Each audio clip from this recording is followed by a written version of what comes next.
नमस्कार।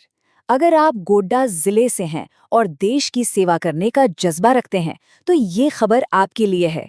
झारखंड गृह रक्षा वाहिनी ने गोड्डा में होमगार्ड की एक जबरदस्त भर्ती निकाली है। चलिए, इस मौके से जुड़ी हर छोटी बड़ी बात को डिटेल में समझते हैं। तो सबसे पहले सबसे जरूरी सवाल, वैकेंसी कितनी है? तो कुल पद है 446। जी हाँ, ये एक बहुत बड़ा अवसर है, इसलिए हर जानकारी पर ध्यान देना जरूरी होगा। अच्छा, अब ये जो 446 पद है ना, इनको दो हिस्सों में बांटा गया है। ग्रामीण होमगार्ड के लिए हैं 421 पद, जो कि एक बहुत बड़ी संख्या है, और शहरी होमगार्ड के लिए 25 पद रखे गए हैं। मतलब ग्रामीण इलाकों के नौजवानों के लिए तो ये एक सुनहरा मौका है। आगे बढ़ने से पहले एक बात बिल्कुल साफ साफ समझ लेना जरूरी है। देखिए, ये कोई रेगुलर सैलरी वाली सरकारी नौकरी नहीं है, बल्कि ये एक स्वैच्छिक सेवा है। ये उन लोगों के लिए है जिनके दिल में बिना किसी स्वार्थ के अपने समाज और देश की सेवा करने का जुनून है। तो फिर सवाल आता है कि भाई इस सेवा के लिए अप्लाई कौन कौन कर सकता है। चलिए, अब जरा इसकी एलिजिबिलिटी की शर्तों को ठीक से समझते हैं, ताकि पता चल सके कि ये मौका आपके लिए है भी या नहीं। देखिए, इसके लिए 4 मेन शर्तें हैं। पहली तो ये कि कैंडिडेट को गोड्डा जिले का परमानेंट निवासी होना चाहिए। दूसरी, उम्र 1 जनवरी 2025 को 19 से 40 साल के बीच होनी चाहिए। और तीसरी, एजुकेशन की बात करें तो ग्रामीण कैंडिडेट्स के लिए कम से कम 7वीं पास और शहरी कैंडिडेट्स के लिए 10वीं पास होना जरूरी है। फिजिकल स्टैंडर्ड्स भी बहुत जरूरी हैं। जनरल, ओबीसी और बीसी कैटेगरी के पुरुषों के लिए हाइट 162 सेंटीमीटर्स और चेस्ट 79 सेंटीमीटर होनी चाहिए। एससी/एसटी पुरुषों के लिए हाइट 157 सेंटीमीटर्स और चेस्ट 76 सेंटीमीटर है। और जहां तक महिलाओं की बात है, तो सभी कैटेगरी की महिलाओं के लिए कम से कम हाइट 148 सेंटीमीटर रखी गई है। तो अगर आप ये सारी शर्तें पूरी करते हैं, तो फिर अगला पड़ाव है सिलेक्शन प्रोसेस का। ये सफर ना कई स्टेज में पूरा होगा। तो चलिए देखते हैं कि आपको कौन कौन से चैलेंज पार करने होंगे। देखिए, सिलेक्शन प्रोसेस में कुल मिलाकर 4 स्टेज होंगे। सबसे पहले होगा आपका फिजिकल मेजरमेंट टेस्ट, उसके बाद होगा फिजिकल एफिशिएंसी टेस्ट, जिसमें आपकी दौड़ कूद वगैरह होगी। फिर आपकी हिंदी लिखने की क्षमता को परखा जाएगा, और आखिर में सिर्फ शहरी उम्मीदवारों के लिए एक टेक्निकल टेस्ट भी होगा।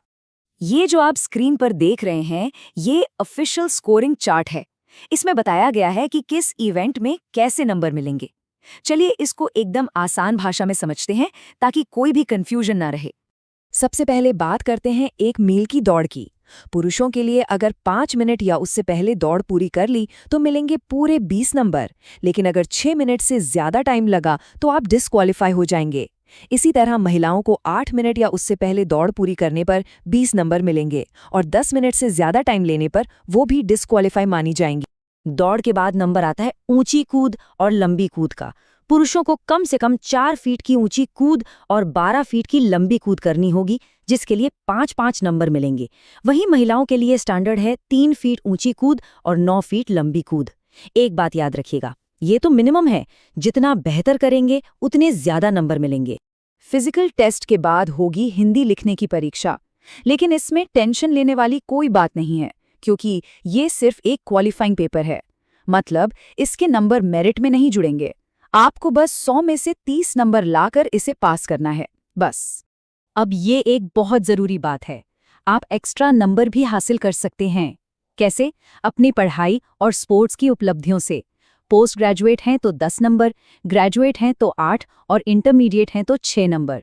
इसी तरह नेशनल लेवल के खिलाड़ी को 6 और स्टेट लेवल के खिलाड़ी को 4 एक्स्ट्रा नंबर मिलेंगे। यकीन मानिए, ये नंबर मेरिट लिस्ट में आपकी जगह पक्की करने में बहुत मदद कर सकते हैं। तो ठीक है, अब जब आप ये समझ गए हैं कि कौन अप्लाई कर सकता है और सिलेक्शन कैसे होगा, तो चलिए आप जानते हैं कि अप्लाई करना कैसे है। अब हम सीधा आवेदन की प्रोसेस और ज़रूरी तारीखों पर आते हैं। ये तारीखें कहीं नोट कर लीजिए। ऑनलाइन एप्लीकेशन 20 दिसंबर 2025 से शुरू होंगी और आखिरी तारीख है 30 जनवरी 2026। मेरा तो यही कहना है कि आखिरी तारीख का इंतजार बिल्कुल मत कीजिएगा। अप्लाई करने के लिए एक फीस भी देनी होगी। जनरल और ओबीसी कैंडिडेट्स के लिए ये 200 रुपये है, जबकि एससी और एसटी कैटेगरी के कैंडिडेट्स के लिए इसे 100 रुपये रखा गया है। अप्लाई करने का प्रोसेस बहुत ही सिंपल है। सबसे पहले आपको आधिकारिक वेबसाइट recruitment.jharkhand.gov.in पे जाना है। वहाँ फॉर्म को बहुत ध्यान से भरिए, अपने सारे ज़रूरी डॉक्यूमेंट्स अपलोड कीजिए, फीस भरिए और हाँ, आखिर में रसीद का प्रिंट आउट लेना बिल्कुल मत भूलिएगा। फॉर्म भरने से पहले ये सारे डॉक्यूमेंट्स अपने पास तैयार रख लीजिए। आपका आधार कार्ड, रेजिडेंस सर्टिफिकेट, एजुकेशन और बर्थ सर्टिफिकेट, कास्ट सर्टिफिकेट अगर लागू होता है तो, और अपनी पासपोर्ट साइज फोटो और सिग्नेचर की स्कैन्ड कॉपी। देखिए, किसी भी तरह की गलत जानकारी या फ्रॉड से बचने के लिए सिर्फ और सिर्फ ऑफिशियल वेबसाइट्स का ही इस्तेमाल करें। अप्लाई करने के लिए वेबसाइट है recruitment.jharkhand.gov.in और बाकी किसी भी जानकारी या रिजल्ट के लिए gudda.nic.in पर नजर बनाए रखें। तो दोस्तों, इस भर्ती से जुड़ी हर जरूरी जानकारी अब आपके पास है। ये सिर्फ एक भर्ती नहीं है, ये समाज और देश की सेवा करने का एक बहुत बड़ा मौका है। तो अब सवाल सिर्फ एक है, क्या आप इस चुनौती के लिए तैयार हैं?